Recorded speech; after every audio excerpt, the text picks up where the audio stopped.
Yo guys, how's it going? And welcome back to another video on the channel. Today is a very special day as the 2022 NFL schedule has been released. So we have, of course, joined by Zach in person. Zach, I appreciate you coming on. We got two huge Bears fans here, and the 2022 schedule is definitely better than last year in terms of the teams, the win percentage, exactly. Last year's was one of the hardest schedules I feel like we've had in recent time. Now, you were telling me earlier we have three primetime games? Three primetime games. Week 2 against the Packers. I mean, of course, no matter what. It's all, yeah, Packers. There's always one of the two games against the Packers is going to be a primetime. Washington Commanders in week 6. That is an interesting primetime. You know what's funny, Zach, is we played Washington on primetime like 3 years ago. With Mitchell Trubisky and Taylor Gabriel caught touchdowns. And that was when Clinton Dix had the pick 6 against his former team. So that is the second one, week 6. And then, like you were talking, back-to-back. Primetime. It's Thursday to Monday. So better than like a Monday to Sunday or anything. So next one's against the Patriots. In New England. Yep. I'm not a huge fan of that. I mean, I'm intrigued. Normally we play the Vikings on like Monday night or something like that, so I don't see a Monday night game for the Vikings. Now, when I look at the schedule, there is some really good teams there, and then there's some extremely winnable games, right? I think that it goes in stretches. I mean, obviously week 1, who knows if it's going to be Jimmy or Trey, and who knows if Debo's even going to be what's going to happen with that. Green Bay, it's Green Bay. It may be different without Devontae though. That's the thing. Without but we've seen that movie so many times. Then it's like, I'd say 4 very winnable games for the Bears. You got Texans, Giants, Minnesota, and the Commanders. New England, obviously, here comes like the stretch, the 3-4 week stretch where it's kind of questionable with New England, Dallas, and Miami, because Miami now with Tua. Yeah, they look a lot better. Then you go to the easy again, leading up to the bye, like you said, with Detroit, Atlanta, Jets, and then we play Packers twice before the bye, which I am not. We have a really late bye. A week 14 bye is extremely late. Yeah. Like, that is a long time to wait for a bye. I mean, what is it going to be? Like the middle of December, like second week of December by the time we finally get a bye?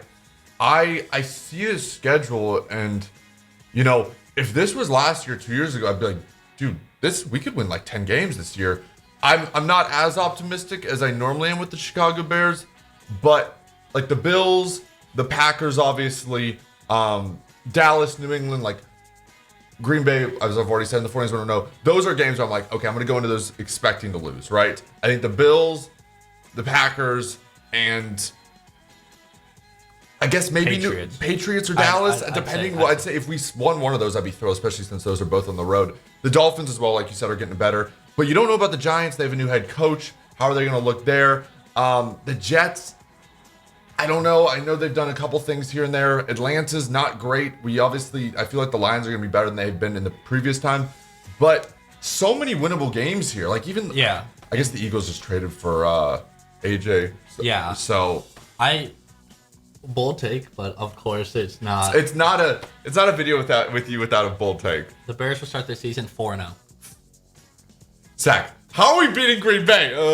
I have a feeling that it's gonna be like last year where Packers struggled early in the year. Rodgers isn't like, obviously he's gonna have the chemistry of like Randall Cobb and all that, but he doesn't have that number 1 receiver and everything. So he's gonna like struggle very slightly and everything, and the Bears are gonna just like take out of that. 49ers, I don't see them having Debo. In Green Bay, though. I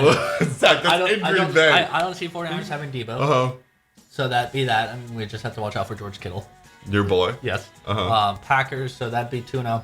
Texans, Davis Mills. I don't see the hype around Davis Mills or anything around that team. So that's a win for us, I feel like. Giants, I mean, Daniel Jones, I feel like the Giants actually could be one of the surprise teams because Daniel Jones is on that prove it. Like, he needs to prove, or else he's done. He's probably out of the league, in my opinion. So he may come out, but I think that the Bears usually have the Giants' number. So I just can't think that's going to be easy. And then Minnesota's a toss-up, why I said 4-0, not 5-0. Zach, you know what's interesting? When I look at the schedule, we don't have any, like, Sunday afternoon games. They're all, like, noon. They're literally all noon games. We have no 3:15 or 3:20 start times, which is so interesting. Obviously, we have the primetime games. and stuff like that. But every single game is a noon game. which sucks for us. Yeah, But- last year was a nightmare. I mean, I don't know. Like I said, I think Bears start 4-0. I'd be over the moon, Zach. Well, I mean, obviously, I'd be over the moon. Anybody's gonna be over the moon if you beat the Packers and you go 4-0 as a Bear. Yeah, if we went 1-3 and we beat the Packers, I think I'd take that. Yeah. But let us know in the comments down below your thoughts. What do you think are some of the hardest games? Obviously, I think the Bills were my pick to win the Super Bowl, so I'm not thrilled about that game. And then obviously Green Bay a couple times. But I think this schedule is a lot easier than it has been in previous years. Make sure you guys do check out Zach Hashim's down on Twitch every single night. Make sure you guys do drop a like. Make sure you guys do drop a subscription. And until next time, we'll talk to you guys soon. Peace.